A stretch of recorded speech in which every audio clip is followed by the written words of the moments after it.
No dobrze, to jeszcze zejdźmy bardziej bliżej ziemi. Twój tydzień, to znaczy, wiesz, mogę sobie wyobrazić tydzień czy dzień, jeżeli będzie ci łatwiej w oparciu o dzień pracować, project managera, tak, ustawia jakieś zadania, ma spotkania z zespołem, sprawdza, czy zadania zostały wykonane, gdzieś kontaktuje się, raportuje do klienta i tak dalej. Jak wygląda tydzień lub dzień product ownera, product managera? Dzień product managera, tydzień. Obecnie nie Dobra, pracuję. kawa najpierw, na spokojnie, Netflix, wiemy, ale już jakby... Wyraźnie to zaznaczę, że ja obecnie jestem product managerem, a nie product ownerem, który odpowiada za zadania i backlog produktu, więc moją rolą nie jest przydzielanie zadań do zespołu deweloperskiego, nie? Ja bardziej mam pokazywać kierunek, podkreślać potrzeby i coachować zespół w takim kierunku, żeby te działania przekładały się na cele, więc mój tydzień to są bardziej spotkania z interesariuszami, wywiady, zarządzanie dokumentacją produktową, wyznaczanie celów, opomiarowanie celów, sprawdzanie czy idziemy w dobrym kierunku, czyli bardziej ta praca bliżej interesariuszy i użytkowników. Natomiast mój tydzień pracy w SentiOne, w mniejszej organizacji, gdzie byłam również product ownerem i pracowałam blisko backlogu, blisko zespołu, w dużej mierze dużą jego częścią były również spotkania, też w dalszym ciągu dużą częścią mojej pracy są spotkania z zespołem, który realizuje konkretne inicjatywy, za które ja jestem odpowiedzialna w zespole produktowym. A powiedz mi, jakbyś miała ułożyć te proporcje, tak jak mówisz, pewnie to jest bardzo zróżnicowane. Ile z tego to jest praca na jakichś tam zimnych danych, tak, jakiś ruch na stronie, ruch w jakiejś aplikacji? Ile z tego to jest, mówisz, jakiś research, czyli co, mogą się pojawić wywiady, rozumiem, jakieś kwestionariusze, jakieś ankiety, praca, nie wiem, nawet w pracowni, w laboratorium UX-owym, tak? Ile z tego to jest kierowanie zespołem do wewnątrz i mówisz, że praca z interesariuszem, w sensie nawet z klientem, czyli może powiedzieć jakiś accounting, mówisz, że w poprzedniej pracy, nie wiem, product owner bierze udział w przetargu, żeby zrozumieć, gdzie są akcenty, które sprawiają, że wygrywamy przetarg.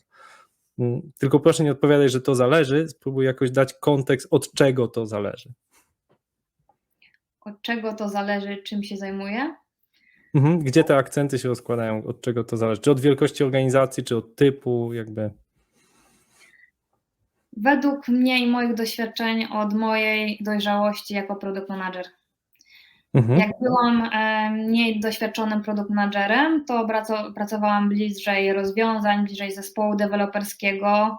Im byłam bardziej doświadczonym product managerem, zdawałam sobie sprawę, że moją rolą jest względem zespołu deweloperskiego jest po prostu pokazywanie im kierunku i przekazywanie pewnych odpowiedzialności, żeby oni byli w stanie pracować sami nad rozwiązaniem, a ja jako produktowiec muszę coraz więcej czasu poświęcać na badania, na pracę z zarządem, na strategię.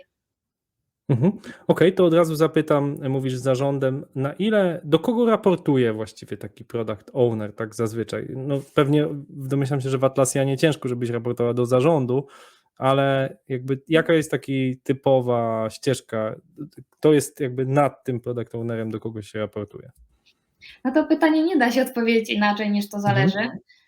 Akurat w SentiOne, z racji tego, że to jest mniejsza firma, moim przełożonym był COO i tak jakby to była osoba, która tak naprawdę czuwała nad tak jakby szukała innowacji, była odpowiedzialna za wdrażanie nowych produktów na rynek, ale blisko też współpracowałam z CEO i CTO.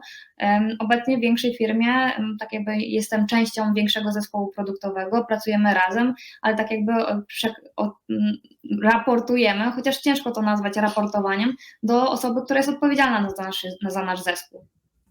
Okej. Powiedziałaś trochę z kim współpracujesz, tak? Czyli przypomnijmy, tak? Zespół deweloperski, tak? Tworzący dany produkt. UX-owcy, tak? Którzy rozumiem, designerzy, tak? Nie tylko UX, którzy tworzą ten produkt od strony tam graficznej, designerskiej. Klient, tak? Który się pojawia, czyli ktoś, kto odbiorcą jest tego klienta, czyli niezależnie czy to biznesowy klient, czy kliencki, to możesz odpytywać, tak? Poprzez analitykę Rozumiem, że w większej organizacji masz także do pomocy analityka, tak? Wspomniałaś takie, użyłaś magiczne słowo BI, czy jakiś business intelligence, który pozwala ci ilustrować te dość złożone dane. Im większa organizacja, tym te dane są bardziej złożone, więc są fajne narzędzia, kolorowe, ładne wykresiki, które pozwalają ci to ładnie ilustrować te dane, które ktoś ci przygotowuje. O kim jeszcze zapomniałem? No i project manager. O kim zapomniałem i kto jest jeszcze istotny? Ja bym w kontekście tych analizy danych, bo to nie jest tak, że jako product manager siedzę i patrzę na wykresy, tak szeroko na dane. Ja bardziej, jeżeli analizuję jakiś problem, to stawiam pewne hipotezy, weryfikuję, czego obecnie nie wiemy, a musimy się dowiedzieć i pod te hipotezy szukam do tego odpowiednich odpowiedzi chociażby w danych.